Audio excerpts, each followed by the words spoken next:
Okay, we got a tongue twister from Paul Walters. Hi Scott, my name is Mark. I want to market a company called Mark's Market.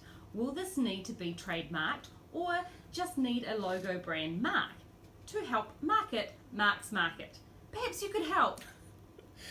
Oh, Mr. Paul Walters, you are having an identity crisis, clearly. For those that don't know, Paul is the current president of the New Zealand Sign Display Association, and although he is taking the piss out of my little Q&A here a little bit, there is a real question lying beneath the riddle, and good luck marketing Mark's Market, and I hope it works out well for Mark.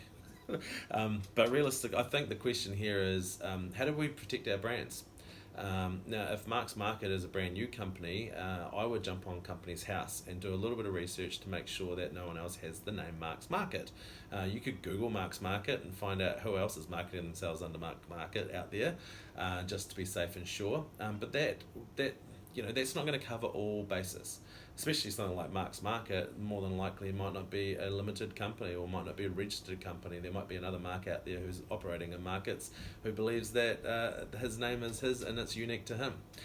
Either way, I'll stop with the Mark's Market part and get on to the real part of this.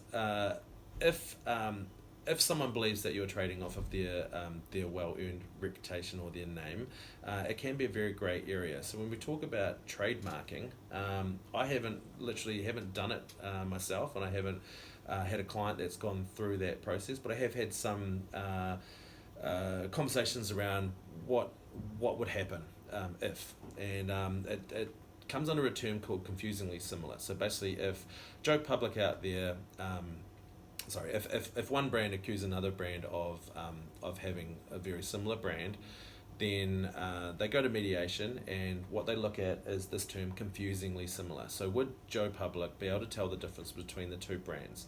This usually comes up if the names are very similar or if the identity is very similar, but usually when it's actually in a very similar industry, that's when it becomes a problem, because brand A that feels that they were established first or have the trademark in place feels that brand B is actually winning at the expense of their reputation, which is where the confusingly similar part comes in.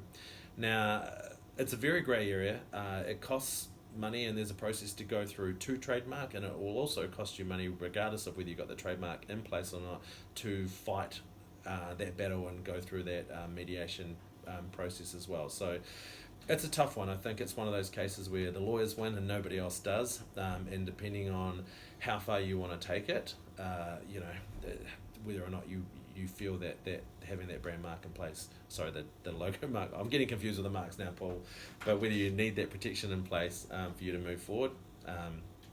Anyway, I just want to know what Mark plans on selling in his market, and I hope that you do a great job of his marketing so that Mark's Market becomes the success it really needs to be. Thanks for the question, Paul. Maybe he's selling markers. Oh, markers. Marky Mark's Marks. Market. Marky Marks. Marketing markers. I don't know. Top marks. Yeah, good.